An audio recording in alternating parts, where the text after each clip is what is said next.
trust, even though you cannot see.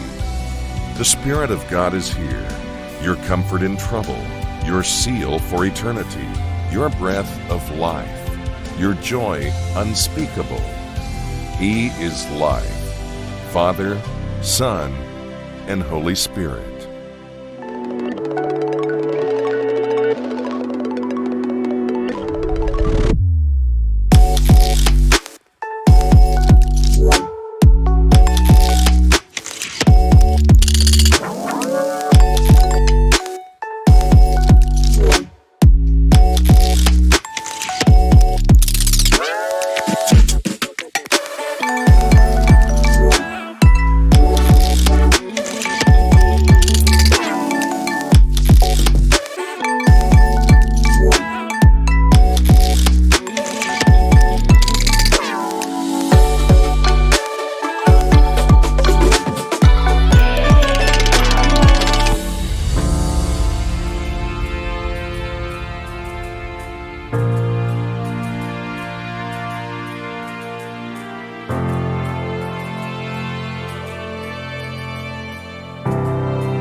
Praise the Lord. Hallelujah. Good afternoon po sa bawat isa. Yan, welcome po sa ating Sunday service. Kamusta po? Sige po, I invite everyone to stand up po. Yan, hallelujah. Salamat lamang po sa Panginoon at nakarating po tayo ulit dito sa ating bahay-sambahan. Sige po, tayo po ay manalangin. Hallelujah. Hallelujah. Maraming salamat lamang po, Panginoon, na dinala mo po muli kami ulit dito, that we can rest in you, Panginoon. Thank you, Lord God, for all the provision na ipinagkaloob mo po sa bawat isa. Lord God, this moment, we just want to seek your face, O God. And all the songs that we're about to sing, O God, Lord, we only bring glory to your name. Lord God, as we worship you, may we worship you in spirit and in truth. We entrust to you this service, Panginoon. In Jesus' name, let's pray. Amen. Amen. Hallelujah. Let's clap our hands to the Lord. Hallelujah. Hallelujah. Praise the Lord. Praise the Lord. Hallelujah.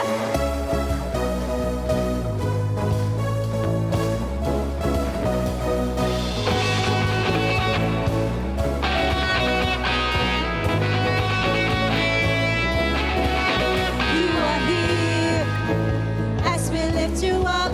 You are riding on our praise.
Let's continue to clap our hands to the Lord.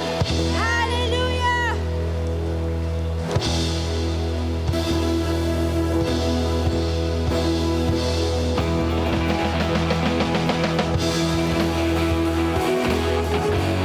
Hallelujah! How we praise you! How we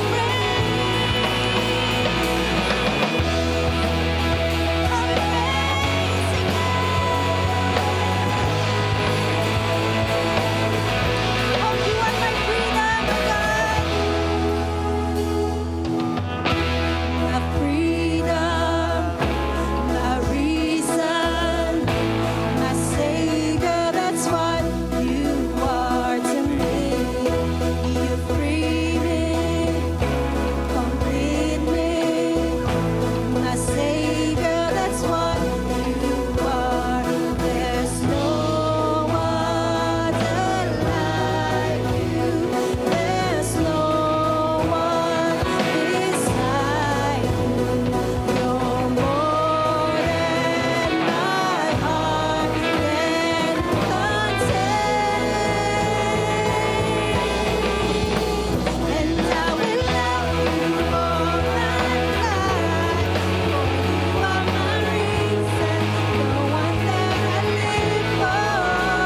And I will love you all my life. You are my reason, you're the one that I live for. Oh, you are my freedom, my freedom, my reason, my Savior, that's what you are to me. You free me, complete me. My Savior, that's what you are. There's no other like you. There's no one beside you. You're more than my heart can contain. And I will love you all my life. For you are my reason, the one that I live for. And I will love you all my life. For you are my reason, you're the one that I live for. I love you all my life, and I will love you all my life, for you are my reason, one that I live for, and I will love you all my life, for you are my reason. You're the one that I live for. I love you all my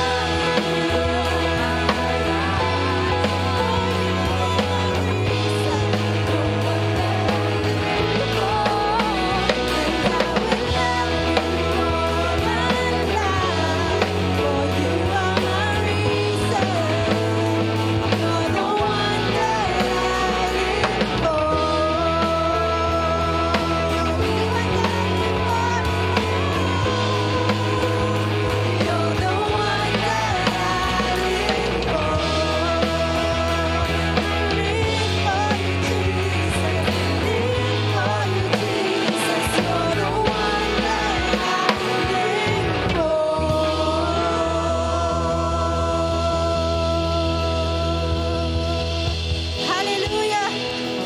Thank you, God. You're the one that we live for. Hallelujah. Thank you, God. Hallelujah. Thank you, Lord God, for the freedom. Thank you, God, for completing us, so God. Salamat lamang po, Ama.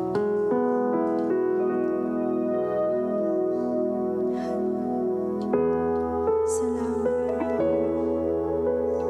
Thank you, God.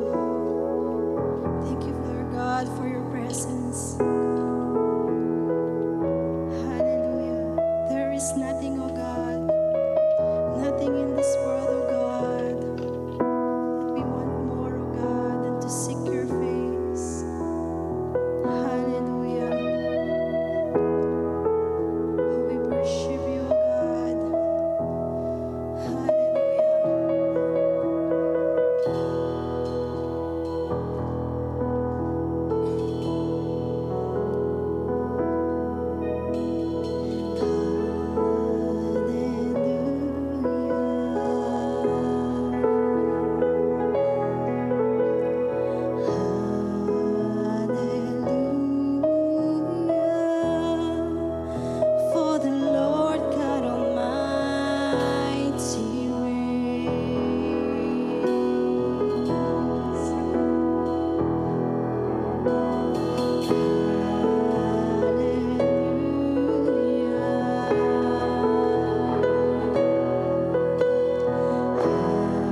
Spirit once again.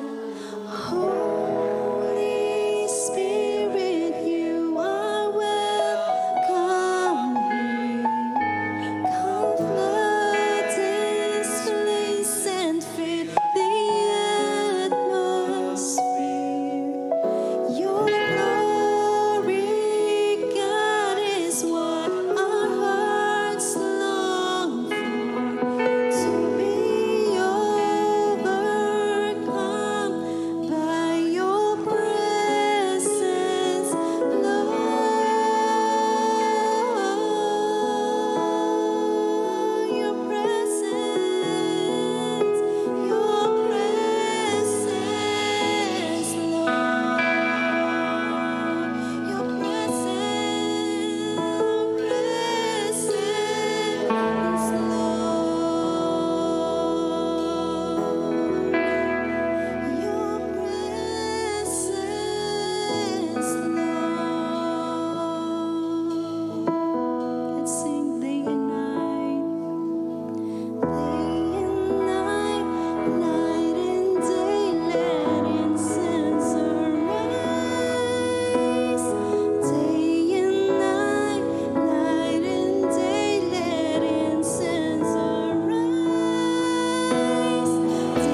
alam ko from the worship, from the prayer, we are all blessed and we can feel the tangible presence of the Holy Spirit on this place po. And for the month of April, pinag-aaralan pa rin po natin about the Holy Spirit. Yeah, we are in the series of Holy Spirit. And today po, ang topic po natin is the intimacy with the Holy Spirit. Yan. Last week po, napag-aralan natin about the Holy Spirit is a gift of God, is God's gift for all the believers. And the work of the Holy Spirit sa mga believers po sa buhay nila. The Holy Spirit testifies the Father, it teaches us, it guides us, it helps us to live a pleasing life to God, and it helps us even in our prayer and give life to our body. But today po, it is about the intimacy with the Holy Spirit. Now, pag sinabi nating intimacy, before that, ibig sabihin, we are already a believers. Meaning, meron na po tayong relationship with God. We are already saved. We are the believers. Because the Holy Spirit po, as we mentioned, is a God's gift to all the believers. Yan. Pero, like I've said, before that, dapat may relationship tayo. So, let's move po sa next slide. Ayan. Sabi po dyan sa Ephesians chapter 1, verse 13 in NLT version, "And now you Gentiles have also heard the truth, the good news that God saves you. And when you believe in Christ, He identified you as His own by giving you the Holy Spirit, whom He promised long ago." Verse 14, "The Spirit is God's guarantee that He will give us the inheritance He promised and that He has purchased us to be His own people. He did this so we would praise and glorify Him." Sa ibang translation po, sa NIV, sabi dito, sa next slide po, "And you also were included in Christ when you heard the message of truth, the gospel of your salvation. When you believe, you were marked with Him with a seal, the promised Holy Spirit, who is a deposit guaranteeing our inheritance until the redemption of those who are God's possession to the praise of His glory." So siguro po now we are convinced we have the Holy Spirit. It is a mark, it is a seal, it is a deposit for all those believers. Yan. So dapat po yung relasyon may mark, may seal. So kapag may kasama po kayo, mag-asawa po kayo, may marriage certificate. Regardless po kung kinasal kayo sa simbahan, sa West, pero merong marriage certificates. It's a seal of your marriage, of your relationship. So for us believers, we have the Holy Spirit. Ayan po. Marami po ba tayong first-timer today? Ayan, pwede pong tumaas yung kamay. Ayan, may isa, dalawa, tatlo. Siguro meron pang iba po, no? Actually, I want to skip this, but kasi nung inaaral ko po siya, ang haba nung preaching, parang nagwa 1 hour ako. So sabi ko, gusto kong skip to, but God, the Holy Spirit did not allow me. So allow me po to tackle about the relationship, having relationship with God, nang mabilis lang po. Ayan, sige po, sa next slide na tayo, kay Kuya Sherwin. Ayan, John 4:6-8. Ayan, Jacob's well was there, and Jesus, tired from the long walk, sat wearily beside the well about noontime. Soon, a Samaritan woman came to draw water, and Jesus said to her, "Please give me a drink." He was alone at that time because his disciple had gone into the village to buy some food. The woman was surprised, for Jews refused to have anything to do with Samaritans. She said to Jesus, "You are a Jew, and I am a Samaritan woman. Why are you asking me for a drink?" Jesus replied, "If you only knew the gift of God has for you, and you who are speaking to, you would ask me, and I would give you living water."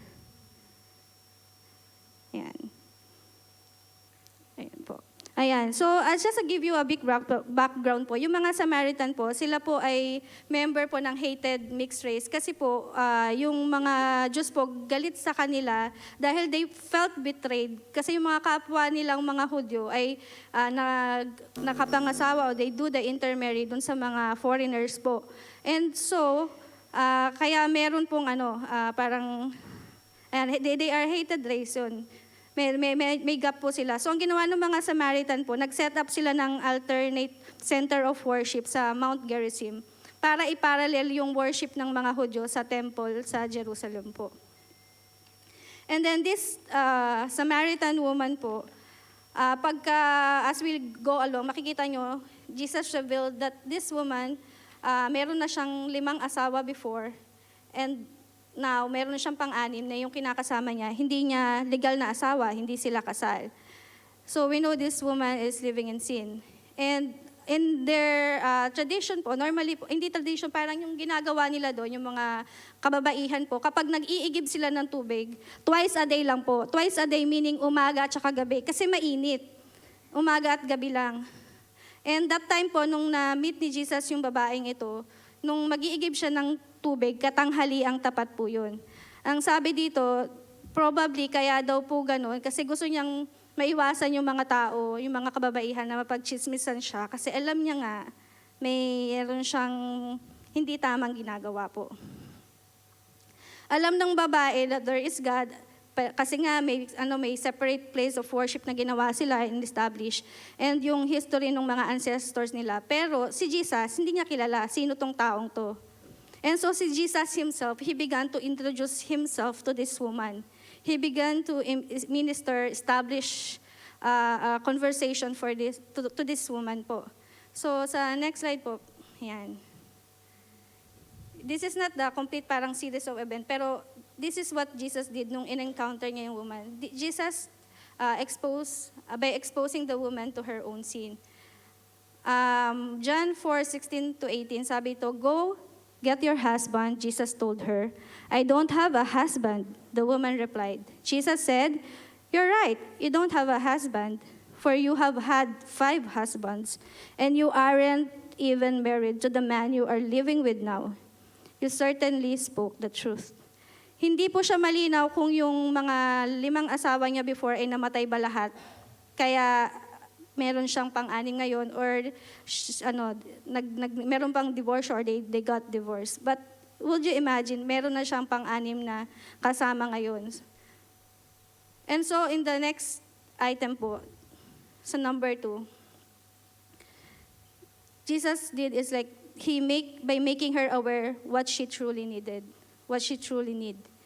In verse 10 pa lang po, 13-14, as we could read po, Jesus replied, "If you only knew the gift God has for you and who you are speaking to, you would ask me and I will give you living water." Jesus replied in verse 13 po, "Anyone who drinks this water will soon become thirsty again." In verse 14, "But those who drink the water I give will never be thirsty again. It becomes a fresh, bubbling spring with them, giving them eternal life." So, kung papansin niyo po, no, sa personal ko pong opinion, Jesus was trying to reach out this woman na nagkaroon na ng mga past relationship. Kasi po, karamihan sa atin, siguro po yung mga, hindi man siguro marami tayong naging asawa, siguro marami tayong naging mga exes before. Hindi ko po alam kasi ako, isa lang po yung ex ko, yung asawa ko na ngayon. Kaya siguro po, kaya po siguro, yung iba, pilit na naghahanap ng bagong relasyon kasi meron silang bagay na hinahanap na hindi nila makita sa taong yon. And so there are times na dumarating yung nagkakaroon ng failed relationship, di ba po? And so hahanapin mo na naman sa susunod na taon, hindi mo pa rin makita. Meron siyang okay na to, but he's lacking on something. So pilit nating hinahanap sa tao yung joy na gusto natin, pero hindi niya makita. And so Jesus was trying to reach out on this woman. Sabi niya, "I have the water. I can quench your tears." Diba? Kung sino man yung iinom nitong tubig na ibibigay ko, hindi na mauuhaw. It is as if Jesus was saying, "You will be satisfied in me. You will be complete in me." And so sa verse 3 po, sa next slide po, by transforming her. Ayan. Bakit transform her? After nung encounter na yon, after ni Jesus magpakilala, in fact po, dun sa verse 26, si Jesus ni-reveal niya yung sarili niya. Sabi niya, "I am the Messiah, the one you are waiting for." After po nung account na yon, pagbasahin niyo po tong verse 28, "Then, leaving her water jar, the woman went back to the town and said to the people, 'Come, see a man who told me everything I ever did. Could this be the Messiah?' they came out of the town and made their way towards him. Imagine niyo itong babaeng to. Noong una, ayaw niya nga magpakita sa mga tao, kaya kahit tanghaling tapat, nag-igib siya ng tubig. Wag lang siya mapagchismisan, di ba po? But at this moment, in verse 28, po siya mismo pumunta sa mga tao. Sabi niya, come. Imagine yung transformation. Biglang nag-iba. Yung shame, yung kahihiyan niya, nawala, nabaliwala because of the good news that she have received from Jesus. Sabi niya, it could be the Messiah. Kasi inireveal niya yung mga bagay na ginawa ko. Dati hiyang-hiya siya kasi alam niya may kasalanan siya eh. Pero sabi niya, hali kayo. Sabi niya, etong taong to, sinabi niya, ano yung mga kasalanan ko? He revealed himself. He could be the Messiah. And there was a big transformation on her. Hindi na siya nakafocus dun sa kasalanan niya, pero nakafocus na siya dun sa tao na pwedeng magbigay ng complete joy for her, the one they are waiting for. And there is a great transformation. And then sa next slide po, number 4. By using her to share the good news about the Messiah. Sabi dito sa verse 39, yan, many of the Samaritans from the town believed in him because of the woman's testimony. He told me everything I ever did. So when the Samaritans came to him, they urged him to stay with them, and he stayed 2 days. And because of his words, many more became believers. Yan. They said to the woman, we no longer believe just because of what you said. Now we have heard for ourselves and we know that this man really is the Savior of the world. Ang galing po, no, na parang kung paano nagsimula yung testimony niya na nag-igib lang ng tubig, ganyan, takot siya to immediate transformation when she encountered Jesus kasi nakilala niya who Jesus is.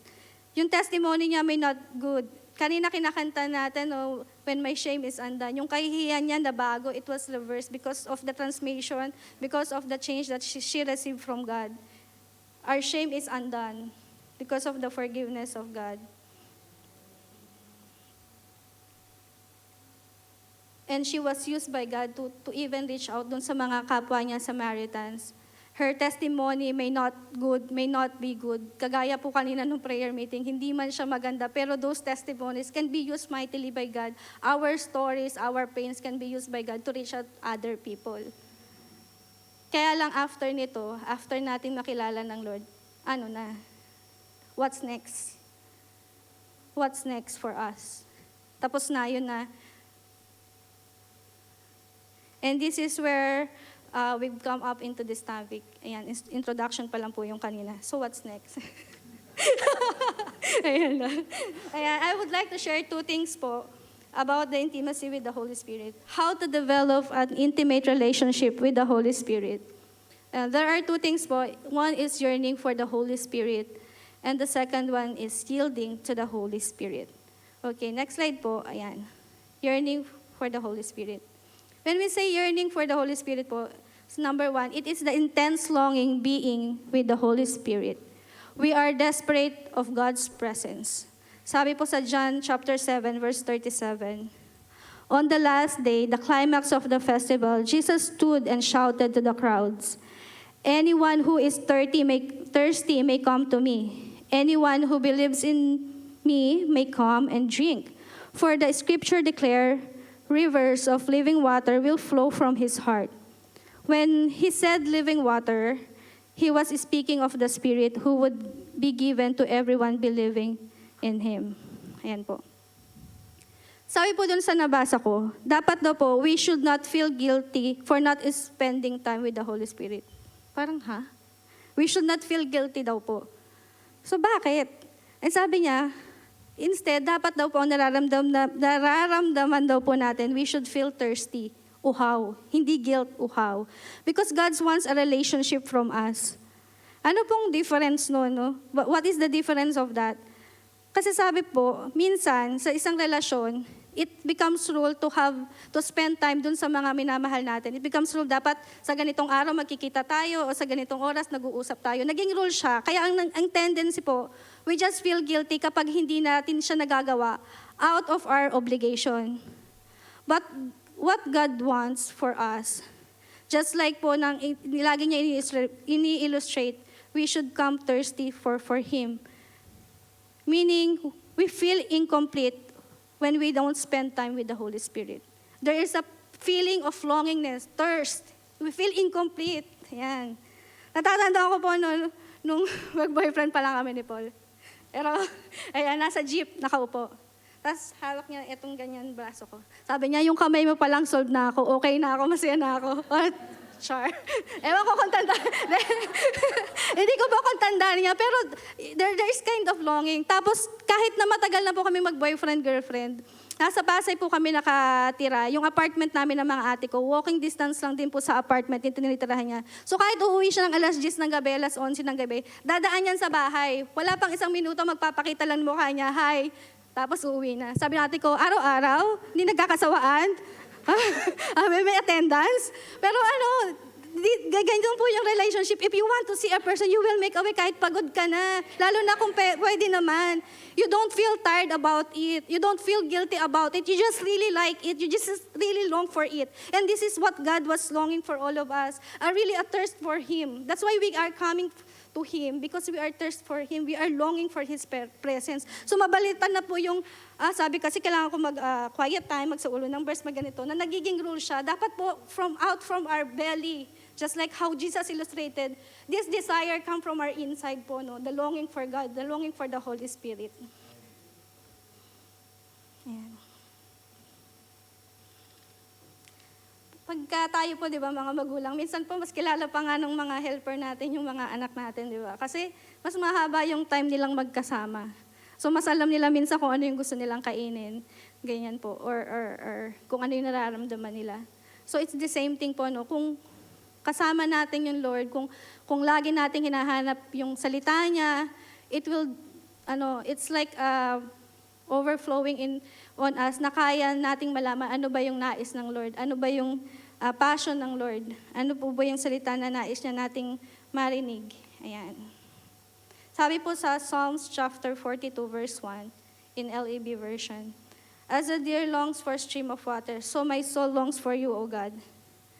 And so, like what I have mentioned earlier, we want to make time to God, not out of our obligation, but because like a river, this will be a natural flow of our desire. Just like how the deer panted for the streams of water, so our soul will long to the Holy Spirit. Because it is driven by our love for God. Ayan, next slide po. You find comfort from the Holy Spirit. Ayan, comfort. Di ba po pagka may problema tayo, ang naturalesa po natin, hahanap tayo ng mga close friend or kamag-anak or kaibigan na gusto natin pagsabihan ng problema. Minsan po, comfort food. Kaya po kasi pag stress ako sa office, lalo pag Friday sa meeting, mag-ice cream ako ng tanghali. Hahanap talaga ako ng comfort. Ayan. Yung iba naman po, di ba, comfort drink. Pero sa believers, dapat walang ganon. Wala ng comfort drink na yan. Ayan.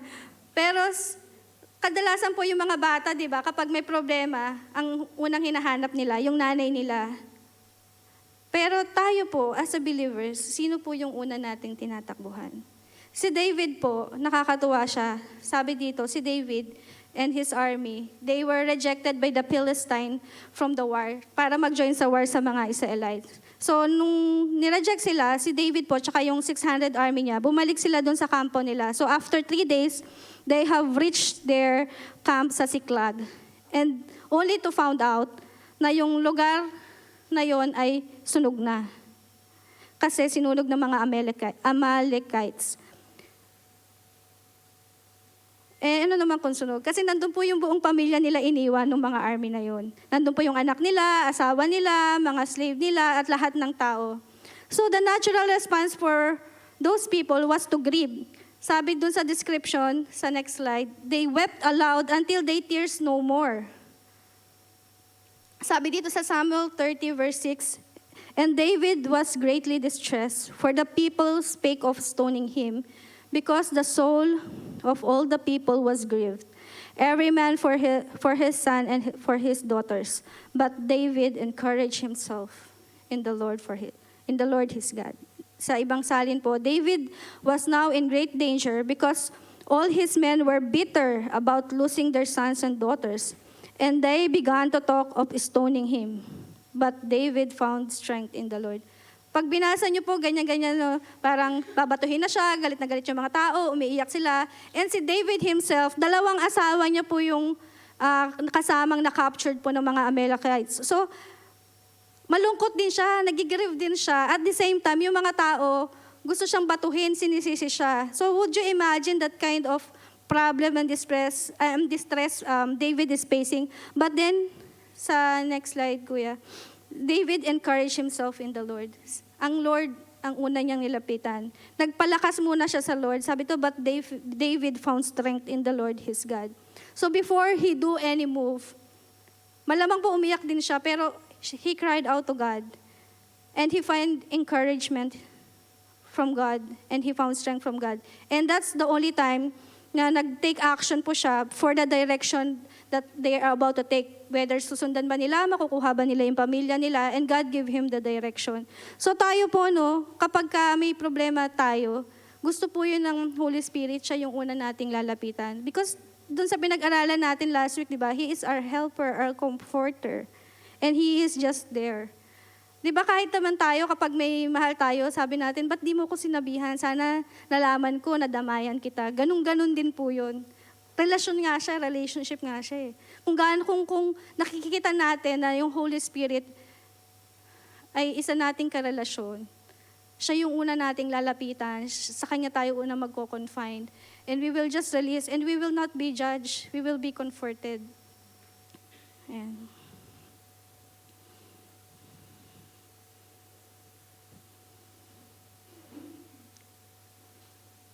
And next po is yung contentment comes from the Holy Spirit.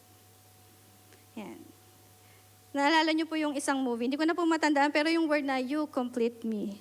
Yan. Kaya ba natin sabihin yun, Holy Spirit, you complete me. It's a deep word po, napakalalim niya. And it means, this is really the one complete you. It satisfies you, it gives you happiness, it is all of it. And kaya lagi ko pong inuulit, dito po sa verse 13, Jesus replied, anyone who drinks this water will soon become thirsty again. But those who drink the water I give will never be thirsty again. It becomes a fresh, bubbling spring within them, giving them eternal life. So si Jesus po, lagi niyang ini-illustrate yung Holy Spirit sa water that could satisfy the thirsting of our soul. So madalas po natin sabihin, gusto nating magtrabaho, kaya tayo nagtatrabaho is para sa pamilya natin, or gusto nating magkapamilya kasi we want family. Meaning, because this is what we thought could give us happiness, which is true naman, it will give you happiness. Kaya lang, all of those are just temporary kasi there will be a new desire that would come to you. Kaya nga po yung tinuturo ko po dati, na sometimes yung definition natin ng happiness is in our own terms. So we struggle. Kasi we always looking forward for that day na mangyari before natin maranasan na maging masaya o maging blessed. But in the Bible, God teaches different thing. Sa next slide po, sa Philippians chapter 4, verse 4 and 12 to 13, sabi dito, rejoice in the Lord always. I will say it again, rejoice. And sa verse 12, sabi ni Paul, I know what it is to be in need, and I know what it is to have plenty. I have learned the secret of being content in any and every situation, whether well-fed or hungry, whether living in plenty or in want. I can do all things through Him who gives me strength. Si Apostle Paul po, nung sinulat niya po itong librong ito, he is not in the most ideal situation.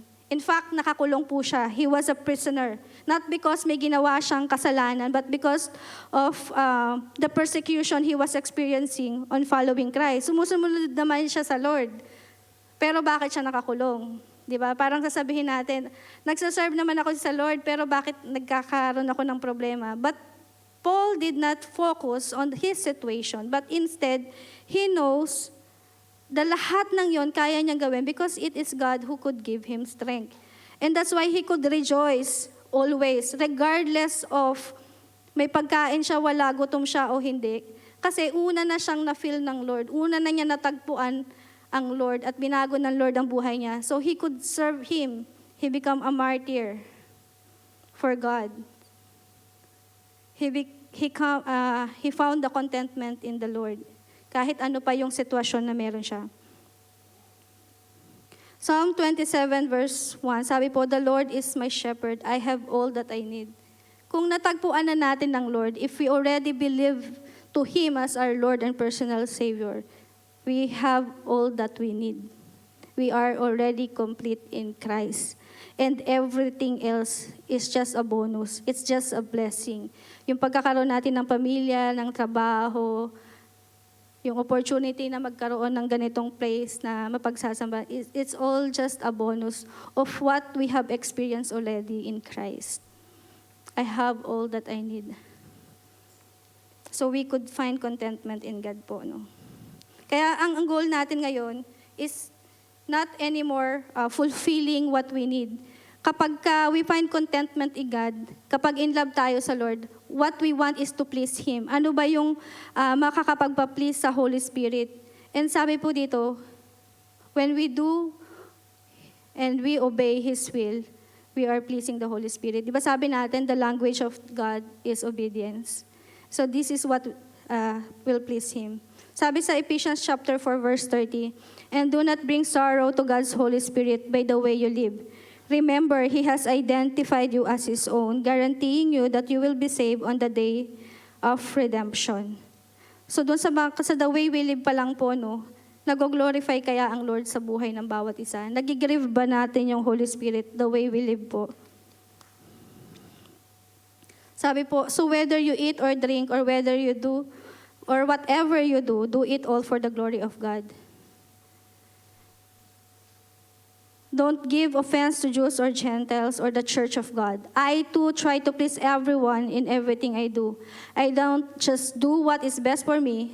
I do what is best for others so that many may be saved. Ayan. Next slide po. Ayan. You earnestly seek God's face. Kapag lumapit tayo sa Lord, hindi po yung gusto mo kasi may kailangan ka. Talagang you just want to be with the presence of God. Para po siya yung una po yung longingness sa Lord. Na gusto mong makilala lang siya, makasama siya. Kaya nga po sabi sa Psalms chapter 84 verse 2, no? Sabi to, "My soul yearns, even faints for the courts of the Lord. My heart and my flesh cry out for the living God." And so verse 10, "Better is one day in your courts than 1,000 elsewhere. I would rather be a doorkeeper in the house of my God than dwell in the tents of the wicked." Talaga po ba? Better is one day in God's court than thousands elsewhere. Talaga po ba? Sige po, daanan natin siya mamaya. John 4 verse 23. Sa next slide po. "But the time is coming, indeed it's here now, when the true worshipers will worship the Father in spirit and in truth. The Father is looking for those who will worship Him that way, for God is a spirit. So those who worship Him must worship Him in spirit and in truth." Di ba po pagka nag-worship tayo sa Lord, parang kanina po, no? We just don't want to end yung worship kasi parang you really feel Him, yung presence niya, it satisfies you. Alam mo, kasama mo yung Lord, nalilimutan mo lahat yung alalahanin mo, and you just want to be His presence. Minsan parang na-imagine ko, nasa feet lang ako ng Lord, tapos nakayakap lang, and then I feel so rest, I feel so strengthened, and it's a feeling na you could just so happy about it, na nandun ka lang sa presensya ng Lord. And God was looking for a people na talagang nagwo-worship siya in spirit and truth because God is a spirit. Pero we can only say that this is true in every choices that we made. For choosing between the things of God and the things of earth. Ano po yung things of earth? Yung travel. Kasi para hindi mabawasan yung live ko, sama ko yung linggo, hindi ako mag-church. Concert, yung pahinga, instead na pupunta doon, pahinga na nga lang ko, babiyahe ko pa, parang ganun. But basta anything po that we choose above the kingdom of God does not speak na talagang sabi natin, love natin yung Lord, we want His presence. Pero maraming bagay po yung napagpapalit natin sa presensya ng Lord. Yung opportunity na makasama siya. Ito po, I don't want to tell this po, no, for a long time it is in my heart. Parang, hindi ko alam kung early this year or last year pa. Kasi may inatinan po kaming concert, Tagalog siya. Hanggang ngayon, hindi ko pa rin maalala kung sinong singer. Sinama lang po ako kasi libre.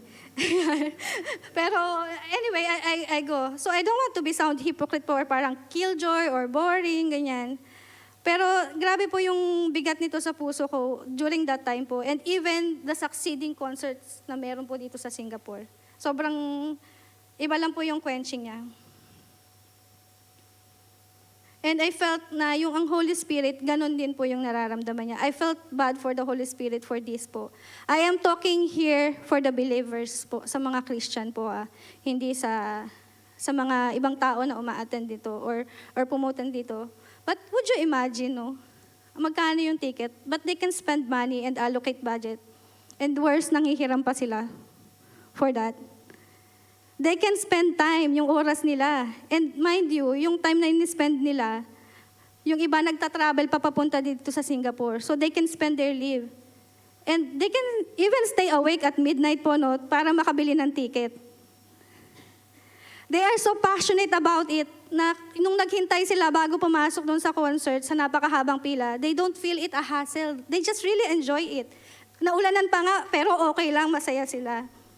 They were not impatient. Pero pag may activity tayo sa church, tapos mayroong nabaling program or hindi maganda, may mga konting hiccups, parang sabihin natin, ano ba yan, nagkamali ng plano, ganyan, nakakainip, ba't kailangan maghintay, hindi na plano ng maayos. They sing the song during the concert with the crowd. Intently, di ba? Pag nasa concert, yung mga nanonood ng concert, talagang kakanta din sila.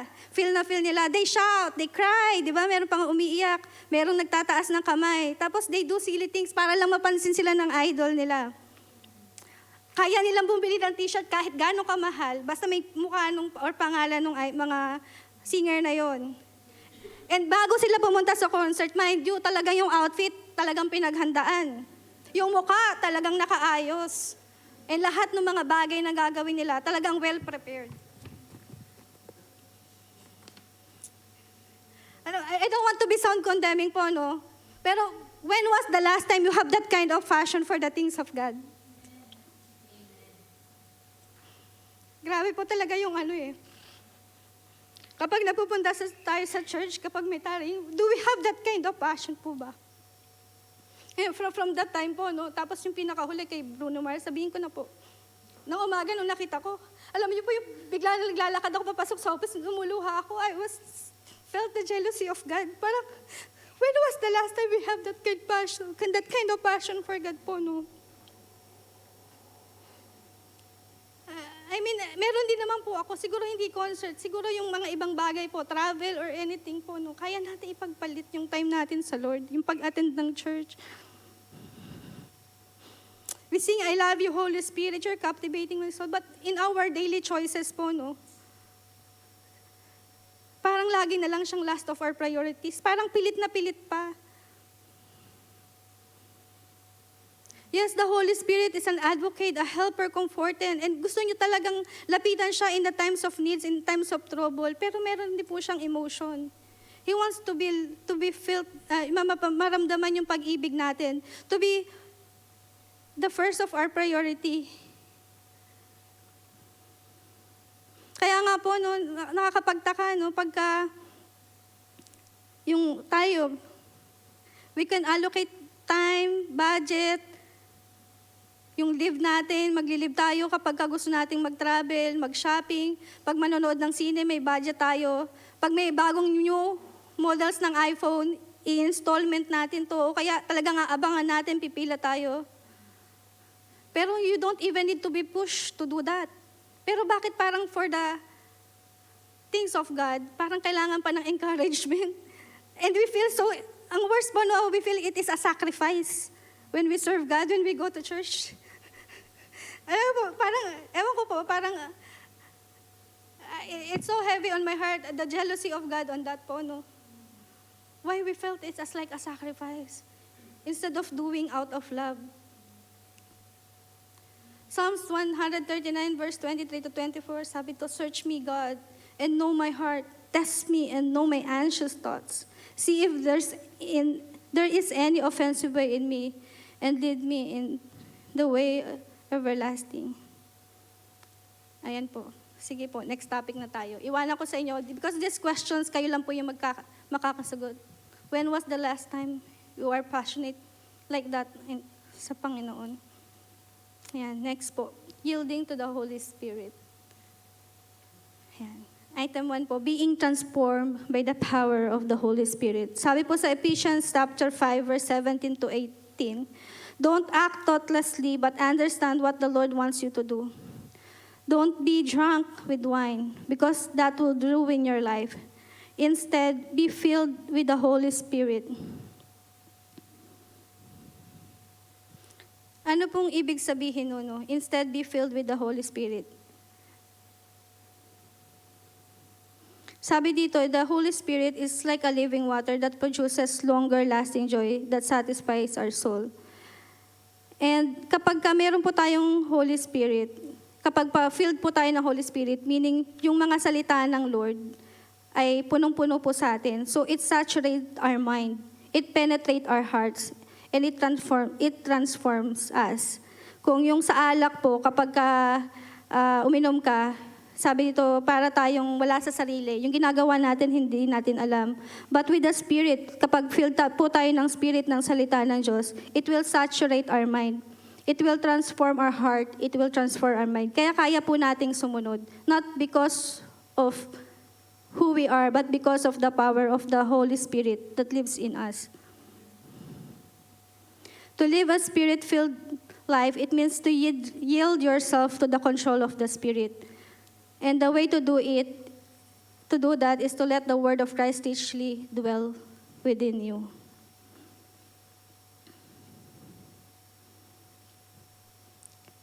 To let the word of Christ dwell in you richly, to be preoccupied with the presence of Christ.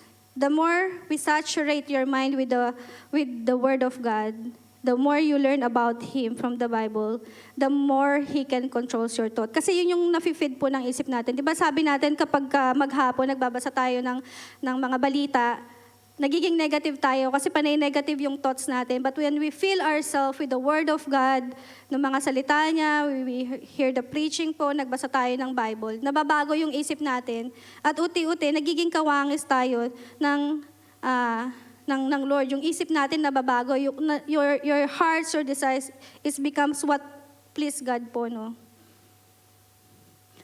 Kagaya po ni Paul, when he received the word of God through Jesus, sa Acts chapter 9, 5-6, when he encountered Jesus, nung tinanong siya ni Jesus, Paul, why are you persecuting me? Tapos after that po, no, pinuntahan na siya ni Ananias, pinag-pray siya, nagkaroon na po ng infilling ng Holy Spirit. He was changed from being persecutor to being a martyr for Christ. There was a transformation in his life, and it should be evident po sa buhay ng bawat isa. Romans 12, verse 2, do not conform to the pattern of this world, but transform by the renewing of your mind. Then you will be able to test and approve what God's will is, His good, pleasing, and perfect will. But the key is, we have to acknowledge our sin. And we should not just acknowledge it, it should bring us into repentance. 2 Corinthians chapter 7, verse 9-10, sabi di po dito, yet now I am happy, not because you were made sorry, but because your sorrow led you to repentance. For you became sorrowful as God intended, and so were not harmed in any way by us. Godly sorrow brings repentance that leads to salvation and leaves no regret. But worldly sorrow brings death. Yan po. Siguro no kanina parang may narinig tayo, na-convict tayo, but hindi lang po pwedeng yun na natapos yun doon. There should be a transformation. There should be a repentance. Yan. So next po, item 2, obedient to the calling of the Holy Spirit. Acts chapter 13, verse 2-3, sabi dito, one day, as these men were worshiping the Lord and fasting, the Holy Spirit said, appoint Barnabas and Saul for the special work to which I have called them. So after more fasting and prayer, the men laid their hands on them and sent them on their way. So imagine po noon, ito yung gusto ng Lord, nagwo-worship, nagpe-pray, nagpa-fasting, and then the Lord spoke to them, and binigyan po ng assignment si Barnabas and si Saul. which is now is Paul. So what they did nung na-receive nila, nag-fasting pa sila, nag-pray pa sila, and then eventually, sumunod sila, pinadala na nila si Barnabas siya si Saul doon sa calling ng Panginoon. Now, what is the significance of this? Marami po sa atin, sabi natin, we want to pray, mag-fasting tayo pag may mga event. We want to seek the face of God. We want to experience His presence. Gusto nating marinig yung tinig ng Diyos. Kaso po, pag nagsalita na ang Lord, when He began to talk, and He called us, most of us fail to respond rightfully. The word is rightfully. Because we can respond. We can respond in quietness. We can respond and say no. And so bakit ba talaga natin sinisik yung presence ng Lord? And gusto natin siyang mangusap kung hindi, pag nagsalita siya, hindi pala natin kayang sundin. We need a humble spirit po, no? We need to yield on God, to be obedient to the Word of God sa mga bagay na pinapagawa niya sa atin. Kahit po ako guilty dito, no? Kasi takot tayo dun sa responsibility, sa consequences, or dun sa price that we have to pay in following God's instruction for us. Kaya we are limiting ourselves dun sa na ma-witness sana yung mighty power ng Lord kasi madalas tinatanggihan nating sumunod sa pinapagawa ng Lord. We have to calculate the cost of following Christ. But then when you follow Christ, mind you po, no, you will experience a different kind of joy. Kasi alam mo, you are pleasing God when you obey Him. Luke chapter 11, verse 28, Jesus replied, "But even more blessed are all who hear the word of God and put it into practice." Ulitin ko po, but even more blessed are all who hear the word of God and put it into practice. Hindi po pwedeng narinig lang po natin. Dapat ginagawa natin. And dito minsan, no, natutuwa ako kay Paul nung meron tayong phase 2, tapos yung sa worship, yung sa tinuro ni Dave about sa mga song, na minsan may karga. Hindi ko alam, kinausap niya pala yung mga bata. Sabi niya, wag na kayo makikinig ng mga ganyang kanta, ganyan-ganyan. Tapos sinabihan niya na ayoko maririnig yan sa bahay. He really act on it. Kasi sabi nga natin, minsan may mga spirit, may karga, hindi maganda. And si Drew lalapit, Mama, I really don't want to do this, but only Papa because his instruction. That's why we're following. But it's really not to do it. I really want to listen other music. Nagulat ako, ha? Okay, just follow Papa, sabi ko sa kanya. Pero he take it into action, no? Hindi lang yung parang narinig natin na pag-alalan, oo nga, masama siya, tapos okay, bye-bye, let's go na. You really need to put it into action kasi alam natin masama pala. Alam natin di pala may dudulot na mabuti. So we have to put it into action. Ayan, next po is abide to the leading of the Holy Spirit. Ano kaya yung difference nung kanina na obedient? Ito naman leading. Acts chapter 16, verse 6 to 8. Sabi ito, next, Apostle Paul and Silas traveled through the area of Phrygia and Galatia because the Holy Spirit had prevented them from preaching the word in the province of Asia at that time. Then, coming to the borders of Mysia, they headed north for the province of Bithynia. But again, the Spirit of Jesus did not allow them to go there. So instead, they went on through Mysia to the seaport of Troas.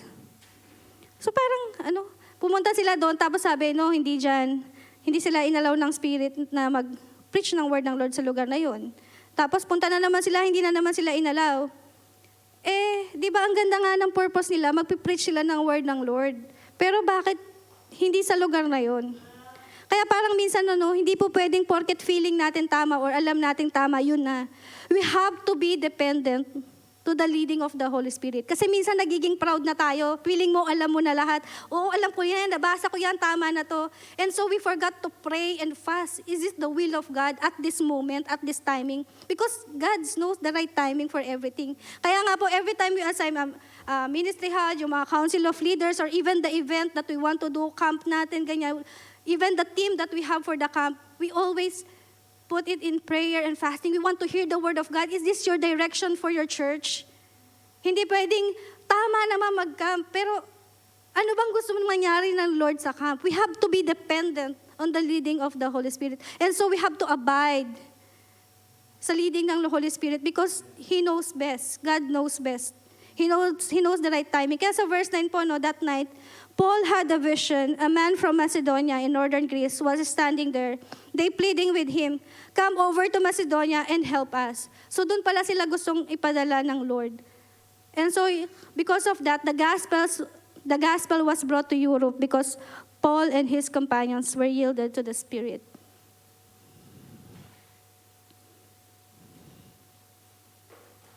Kaya madalas po, no, pagka, even sa church, parang sabi natin, gusto ko pong maging part ng worship team, gusto kong kumanta, tumugto, ganyan. Okay naman po yun kasi parang desire mo yun to serve God. Walang masama doon. But is it where God wants you to be? Baka naman po pala sa teaching, baka naman po pala sa ushering or sa dancing. Mas magagamit ka ng Lord on that area to encourage people. Your smile bring happiness doon sa mga first-timer. I mean, di ba po, hindi lang iisa. Kaya parang feeling mo tama, pero may mas better plan pala ang Lord para sa'yo.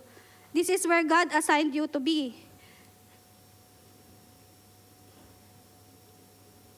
And when you acknowledge that Jesus is not only your Savior, He is your Master, kaya mo pong ipagkatiwala yung buhay mo, yung mga path na meron ka, yung guide, yung directions, your thoughts.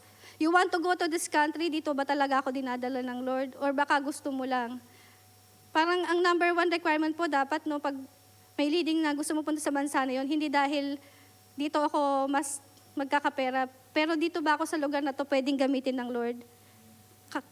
Do I have a ministry here? Meron ba akong pwedeng gawin sa lugar na to? Dapat yun po yung center ng ano natin, no?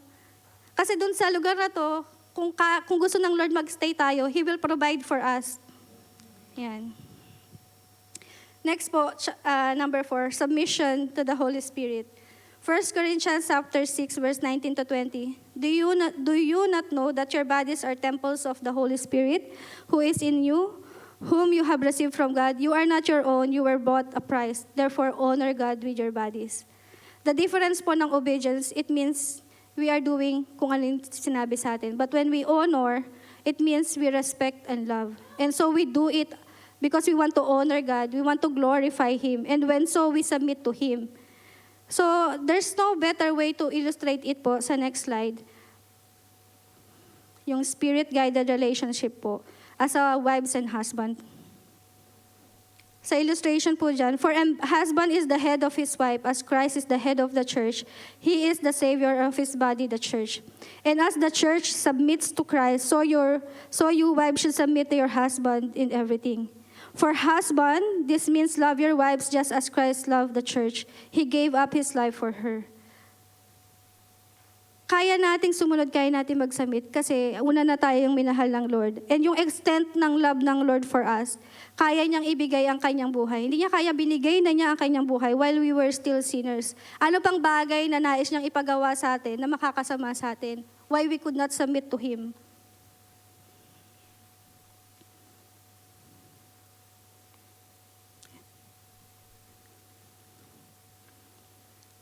Ayan, sige po. Mag-conclusion na po tayo. Ayan. I'm calling the worship team po. Sa conclusion po, sa John chapter 4, verse 23, sabi dito, but the time is coming, indeed it's here now, when true worshipers will worship the Father in spirit and in truth. The Father is looking for those who will worship Him that way, for God is a spirit. So those who worship Him must worship in spirit and in truth. The bottom line of this, no, tayo po as a Christian, God is looking for those who would really worship Him in spirit and truth, who would long for Him, who would long for His presence, who would seek His face, na hindi napipilitan lang, but out of love, we want to worship God because of what He have done for us, doon sa pag-ibig na naranasan natin.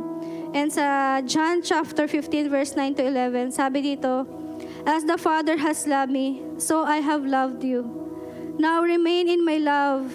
As if, imagine niyo po, kinakausap kayo dito ng Lord. Now remain in my love. If you keep my commands, you will remain in my love. Just as I have kept my Father's commands and remain in His love, I have told you this so that my joy may be in you and that your joy may be complete. Shall we all stand po? Sabi ng Lord dito, no? Ulitin ko po, remain in my love. And if you keep my command, you will remain in my love. God wants to give us this kind of joy. The joy that would complete us, the joy that will complete our heart. And eventually we could say, no, we could find the completeness of our joy in God. In God alone. Only Him will satisfy the thirst of our heart. That kind of longing po, no? Kanina tinuro ni Ada sa prayer meeting, sabi sa 2 Chronicles 7:14, if my people who are called by my name will humble themselves and pray and seek my face and turn from their wicked ways, I will hear from heaven and will forgive their sins and restore their lands. God is looking for our humility, a humble heart. Na yung mga narinig natin, it will just humble us in the presence of God.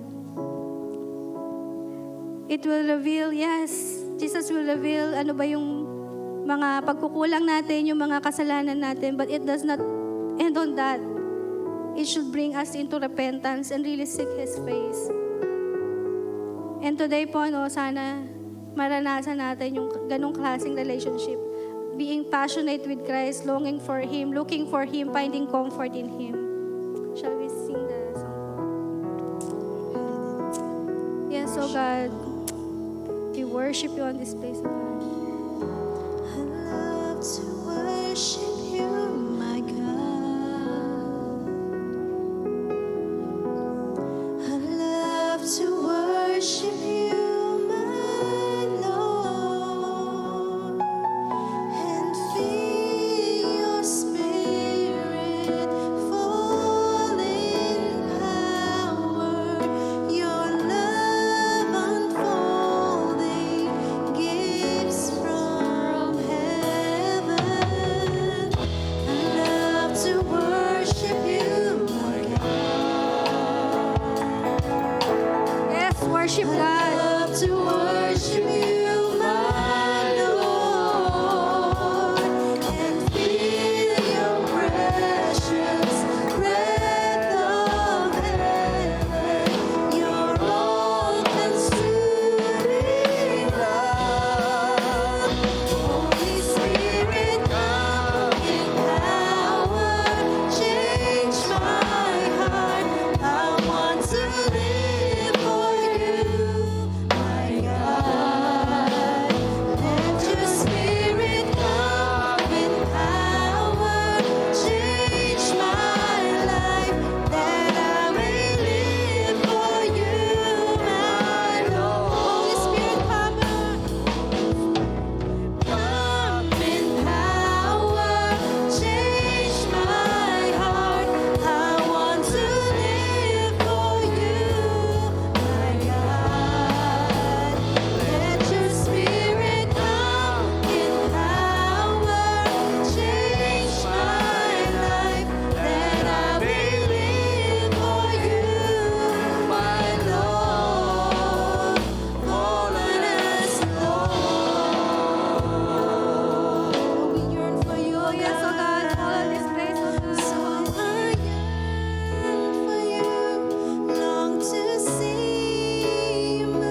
void in our heart as you fill this place with your presence, O God.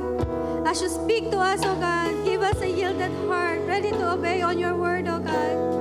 We just don't want to hear it, Panginoon, but we want to put it into action, Panginoon, that there will be a great transformation in our hearts, that there will be a change of heart, Panginoon, how we see you and how we long for you, O God, that it will not be struggle, Panginoon, to meet you, Panginoon, but it will just flow from our belly, O God. Our desire for you will just outflow from the recesses of our soul, Panginoon, longing for you, thirst for you, O God, for your presence, that the reading will not be so hard, Panginoon, that praying would not be so long, Panginoon, because we are in your presence, O God. And so I pray, Panginoon, for our brethren, Panginoon, na maranasan ka nila minsan pa sa buhay nila, O God, of who you are, of the thirst, of this water that you could give to everyone, that could thirst, that could quench, Panginoon, the longing of our heart. And I just pray, Panginoon, for each one of us, may we find the completeness in you, the joy that you want us, Panginoon, when we obey with you, O God, when we follow you, when we live according to your word, when you are being glorified in what we do, Panginoon. This is what you want, O God, for all of us. And dalangin ko, Panginoon, before we left on this place, Panginoon, bahunin lang po namin ito, Panginoon, na may kasiyahang loob, O God, because we have found the water in you, O God. We have found Jesus, O God. We found the salvation in you, O God, your Father, your Holy Spirit, O God. Thank you, O Father, O God. We thank you, O Father, for meeting us today, O God. In Jesus' name we pray. Amen.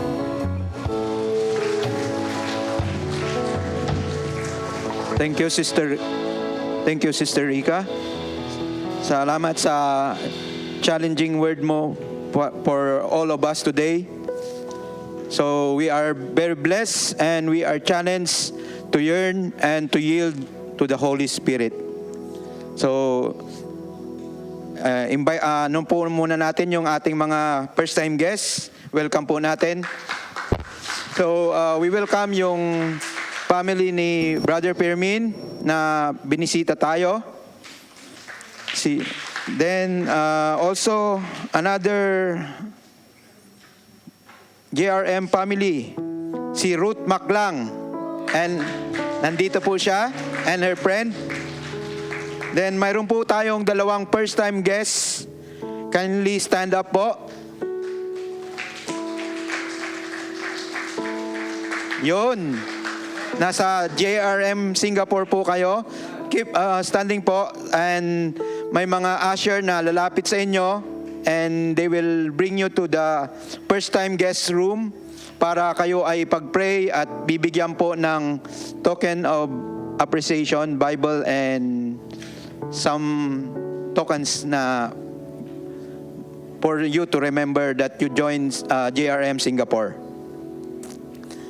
Then tayo po ay dumako sa ating tithes and offering. Basahin ko muna po ang Matthew 6:33. Alam nyo po yun, di ba? Kasi karamihan sa atin, memory version. So sabi doon sa Matthew 6:33, but first and most importantly, strive after His kingdom and His righteousness, His way of doing and being right, the attitude and character of God, and all these things will be given to you. So, sa Amplified Version po yon. So, bago po tayo ay manalangin, bago po tayo magbigay. Amang banal na makapangyarihan sa lahat, salamat po ulit, Ama, sa pribilehiyo, O God, na kami ay muli makapagbigay ng nararapat sa inyo, may balik ang nararapat sa inyo, ang aming tithes, ang aming mga offering, O God. Nawa, Ama, ito ay tanggapin mo ng isang mabangong samyo, O God. Magamit ito upang marami pa sa aming mga kababayan ang maabot ng iyong salita, O God. Lord, nawa lahat ng aming tatangkalikin, gaya ng sinabi mo, unahin ka namin at lahat ng anumang bagay na aming nanaisin ay iyong daragdag sa amin, O God. Ito ang aming samot dalangin sa tanging pangalan ni Jesus. Amen. Habang tayo po ay nagbibigay, we will have a special number by Brother JC Pring.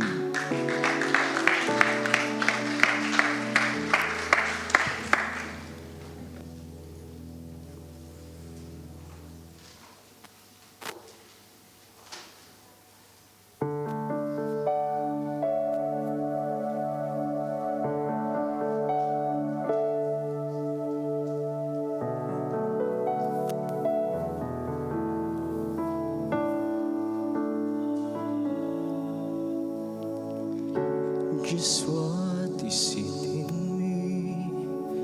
Sometimes I just don't know what keeps me in your love. Why you never let me go?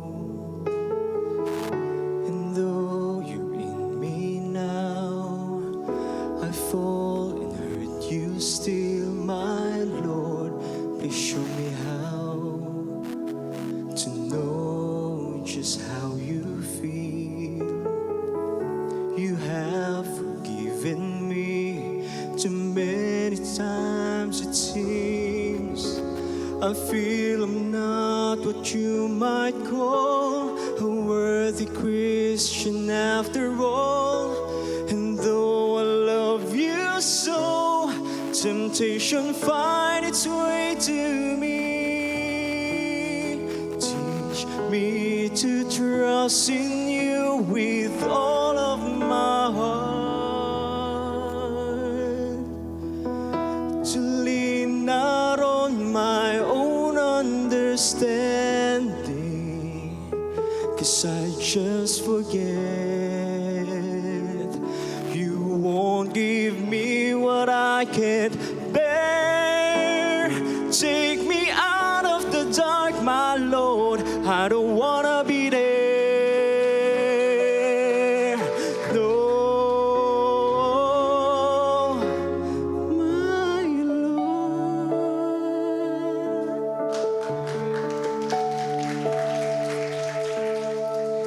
You've never left my side. You gave your hand to me to hold you, Jesus. I'm no longer in the cold, and yet I leave you there when I feel satisfied. I like to thank you every day, not only when I feel this way. I've never known a man who'd give his life for sinners like me. And yet because you love us so, He's promised us eternity. And we can have that promise and be His if we have faith and just believe. Teach us to trust in you with all of my heart, to lean not on our own understanding, 'cause we just forget. You won't give us what we can't bear. Take us out of the dark, my Lord, 'cause we don't want to be alone. Take us out of the dark, my Lord. I don't want to be there. Oh, my Lord.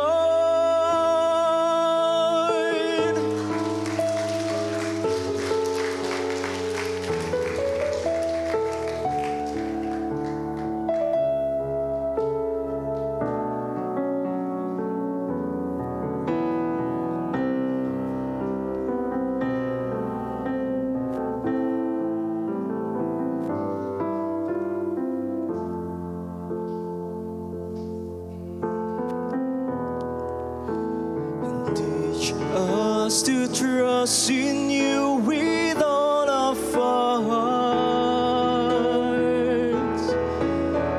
to lean not on our own understanding, 'cause we just forget.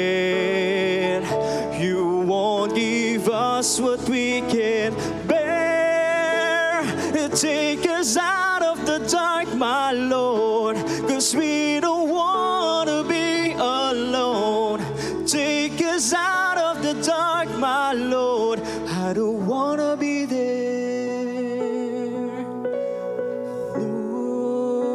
Lord, my Lord.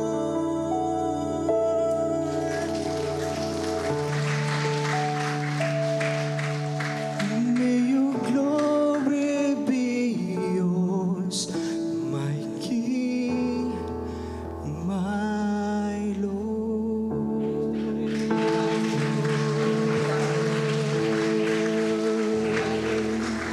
To God be the glory po. Thank you, Brother Gary Pring.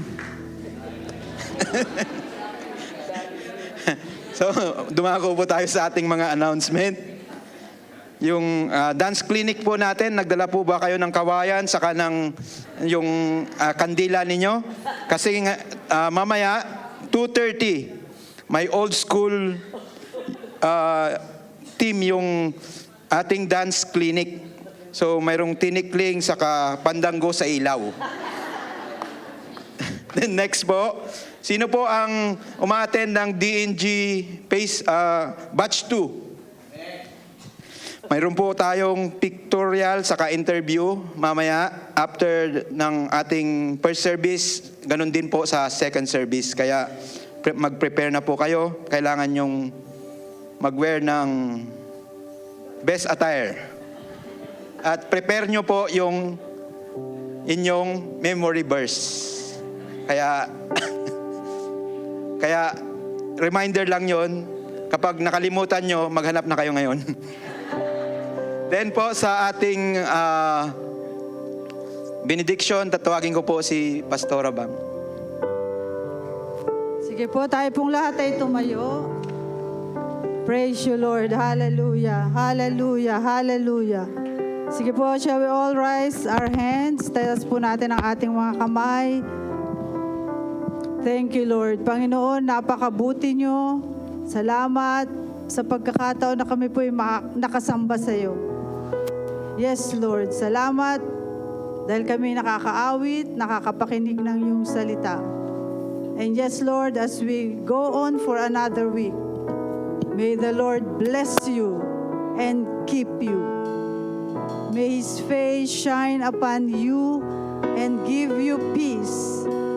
Let the testimony of the Lord that indeed He is alive, He is good, He is faithful, be seen in our daily lives. Because indeed, God will never fail us. Sasamahan po tayo ng Panginoon, patuloy lang po tayo magtiwala, sumamba at magpasalamat sa Kanya. And may His face continue to shine upon each one of us. Thank you, Lord, dahil sasamahan at iingatan niyo po kami. We ask all these things in the mighty name of our Lord Jesus Christ. And everyone say, Amen and amen. God bless you, and we'll see you on Sunday. God bless everyone.